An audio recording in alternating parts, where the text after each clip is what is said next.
Hi hello నమస్తే welcome back to my channel. నేను మీ Ganesh from Chirala. కొండవీటి రెడ్డి రాజుల చరిత్ర మరియు ఆ కోట ఎలా ఉంది, దానికి ఎన్ని మార్గాలు ఉన్నాయి, అలాగే కోట ఎదురుగా ఉన్న కత్తుల బావి గురించి ఆల్రెడీ నేను మీకు వీడియోస్ చేసి చూపించాను కదా. మరి ఆ రాజులు వాడిన వస్తువులు, వాళ్ళ జీవన విధానం తెలియాలంటే ఏం చేయాలి? మనకున్న ఒకే ఒక ఆప్షను మ్యూజియంలో మాత్రమే మనం చూడగలము. మరి అలాంటి ఆ మ్యూజియంని, వాళ్ళు వాడిన వస్తువుల్ని మీకు చూపించాలి కదా. అందుకే ఇప్పుడు ఆ మ్యూజియం దగ్గరికే రావడం జరిగింది. ఈ మ్యూజియం ప్రతిరోజు 10 గంటల నుంచి 5 గంటల వరకు ఉంటుంది. శని ఆదివారాలు అయితే 10 నుంచి 6 గంటలు. శుక్రవారం మాత్రం సెలవు. అదే రెడ్డి రాజుల వారసత్వ ప్రదర్శనశాల కొండవీడు. ఈ మ్యూజియంకి ఎలా రావాలి, ఎక్కడుందనేది మళ్ళా డిస్కస్ చేద్దాం. మ్యూజియంలోకి ఎంటర్ అవ్వగానే ఫస్ట్ నీలం సంజీవ రెడ్డి గారు, మన మాజీ ముఖ్యమంత్రి వారిలో వాళ్ళ విగ్రహం ఉంటుంది. అలాగే వ్యాపారం చేసే నెపంతో మన దేశంలో ప్రవేశించి మనల్ని బానిసలుగా మార్చిన ఆ తెల్లవారిపై తిరుగుబాటు ప్రకటించి వారికి ముచ్చెమటలు పట్టించిన మొట్టమొదటి స్వతంత్ర సమరయోధుడు ఉయ్యాలవారి నరసింహారెడ్డి గారి విగ్రహం ఇది. ఇంకా స్టార్ట్ చేయలేదు, దాన్ని ఇంకా ఓపెన్ చేసిన తర్వాత చూపిస్తాను. అలాగే బుడ్డా వెంగళరెడ్డి గారి విగ్రహం. ఇవి అయితే పెట్టారు కానీ ఇంకా ఓపెన్ చేయలేదు.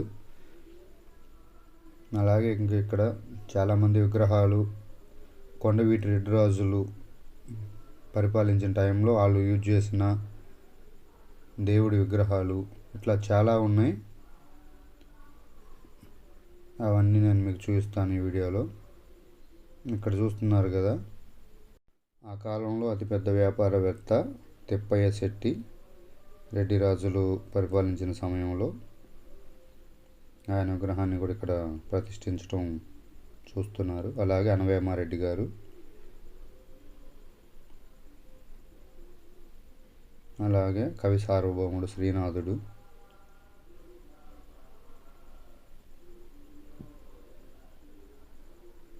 త్రవ్వకాల్లో బయటపడిన నంది 14వ శతాబ్దం.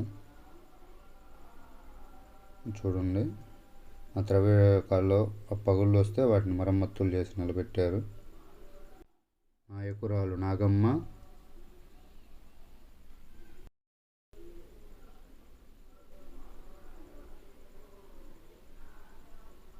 గోన గన్నారెడ్డి.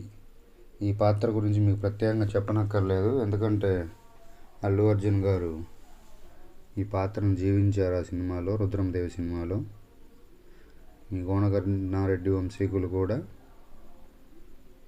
రెడ్డి వంశస్థులే. అలాగే వేమన శతకం తెలియని వాళ్ళే ఉండరు. ఆ శతకాన్ని రచించింది కూడా వేమన గారు, రెడ్డి వంశీయులే. ఇంకా మ్యూజియంలోకి ప్రవేశించగానే ఇక్కడ 3 విభాగాలు ఉంటాయి. మొదటి విభాగం గ్రౌండ్ ఫ్లోర్లో ఉంటుంది, నాయకురాలు నాగమ్మ విభాగం. ఫస్ట్ ఫ్లోర్లో ప్రోలయ వేమారెడ్డి విభాగం ఉంటుంది. అలాగే సెకండ్ ఫ్లోర్లో రేచర్ల రుద్రారెడ్డి విభాగం ఉంటుంది. మొదటగా మేము నాయకురాలు నాగమ్మ విభాగానికి వెళ్ళాం, ఎందుకంటే ఆ రోజు కొంచెం కరెంటు కోత ఉంటుందంట, అందుకే కొంచెం త్వరగా వెళ్ళాల్సి వచ్చింది. ఇక్కడ మీరు త్రవ్వకాల్లో బయటపడిన శిల్పాలను చూడవచ్చు. ఈ విభాగంలో గణేశుడు చూడండి, అసలు ఆ విగ్రహం కళా నైపుణ్యాన్ని చూడవచ్చు మీరు. శివుడు, అలాగే చాముండేశ్వరి. ఆ రోజుల్లో వాళ్ళు పూజించిన విగ్రహాలు అన్నమాట ఇవి. లక్ష్మీమాత, సీతాదేవి విగ్రహం కూడా ఉంటాం ఇక్కడ విశేషం. లక్ష్మణుడు, అయితే రాముల వారి విగ్రహం మిస్సింగ్. తరువాత రెడ్ల వంశాలు, వారి చరిత్ర, అనగా ఏ వంశం వారు ఏ సామ్రాజ్యాలను పరిపాలించారు, ఆ సామ్రాజ్యాలు ఎక్కడెక్కడ ఉన్నాయి, అవి మ్యాప్స్లో చాలా చక్కగా డిస్ప్లే చేశారు. వాళ్ళు పరిపాలించిన ప్రాంతం, వాళ్ళ వంశ వృక్షం మొత్తం చాలా వివరంగా వరుసగా చూడవచ్చు. వీడియో లెంత్ అని స్కిప్ చేయొద్దు. ఎందుకంటే అందులో మీరుంటున్న ఊరు కూడా ఉండే అవకాశం ఉంది కదా. మొత్తం వీడియోని చూడండి. ఆ రోజుల్లో వాళ్ళు అక్కడ మీకు కలర్ ఇచ్చింది ఆ సామ్రాజ్యం యొక్క మొత్తం విస్తీర్ణం అన్నమాట. ఇట్లా వరుసగా అన్నీ అంటే రెడ్లు వంశాలు ఎన్ని ఉన్నాయి, వాళ్ళు ఏ ఏ సామ్రాజ్యాలను పరిపాలించారనేది చాలా క్లుప్తంగా వారి వంశ చరిత్ర, వాళ్ళ కోటలతో సహా ఇచ్చారు. చాలా ఇన్ఫర్మేషన్ ఉంది. మీకు ఇక్కడ మొత్తం చదవటం అవ్వదు కాబట్టి మీరు ఎప్పుడైనా వెళ్ళినప్పుడు అక్కడికి మీరు అన్నీ చదివి తెలుసుకోవచ్చు. ఎందుకంటే ఈ వీడియోలో మొత్తం అవన్నీ అందరి చరిత్రలు చెప్పాలంటే ఒక సినిమా లెంత్ కూడా సరిపోదు, అంత పెద్ద చరిత్ర ఉంది.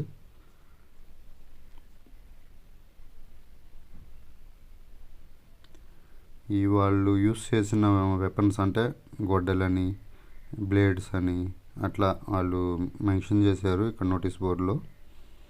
వాళ్ళు యూజ్ చేసిన రోళ్ళు, పత్రాలు, తిరగళ్ళు.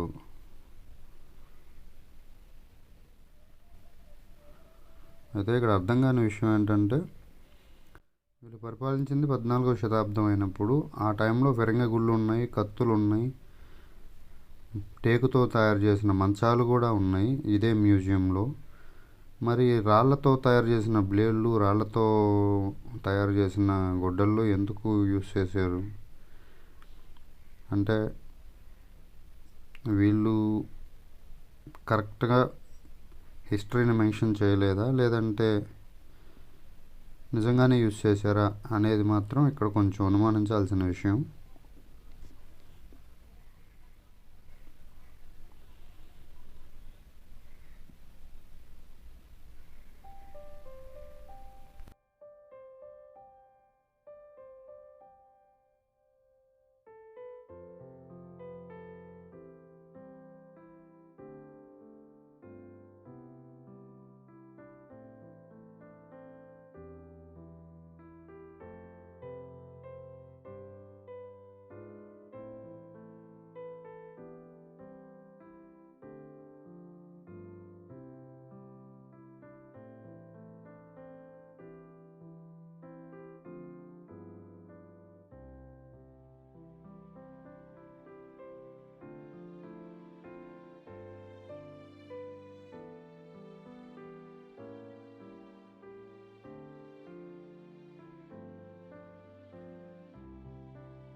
చూస్తున్నారుగా, రెడ్డి రాజుల ఘనమైన చరిత్రకు నిలువెత్తు నిదర్శనంగా నిలిచిన వారి జీవన శైలి, అలాగే రెడ్డి రాజులు, వారి రాజ్యాలు, వారి పురాతన కోటలు మరియు వెండి నాణేలు, అలాగే రాజులు వాడిన కత్తులు, వీటితో పాటు ఇంకా చాలా చాలా విలువైనవి ఉన్నాయి. అవన్నీ ఇక్కడ కాదు, సాలార్జంగ్ మ్యూజియంలో పెట్టారు హైదరాబాద్లో. ఇక్కడ కొన్ని మాత్రమే ఉంచారు. రాజులు పోయిన, రాజ్యాలు పోయిన వారి వైభవాలను నేటి తరానికి, రేపటి తరాలకు చూపించడం కోసం కొండవీటి కోట అభివృద్ధి కమిటీ పడుతున్న ఆరాటం చాలా అభినందనీయం. ఇంతటి ఘనకీర్తిని సాధించిన రెడ్డి రాజుల చరిత్రను, వారి వైభవాలను మీకు చూపించినందుకు నేను చాలా గర్వంగా ఫీల్ అవుతున్నాను. ఈ వీడియో మీకు నచ్చినట్లయితే ఒక లైక్ చేయండి. ఛానల్ని ఇంతవరకు సబ్స్క్రైబ్ చేసుకునే వాళ్ళు ఎవరైనా ఉంటే సబ్స్క్రైబ్ చేసుకోండి. ఇంకా బాగా నచ్చితే మీ ఫ్రెండ్స్కి కూడా షేర్ చేయండి. నేను మీ గణేష్ ఫ్రమ్ చీరాల.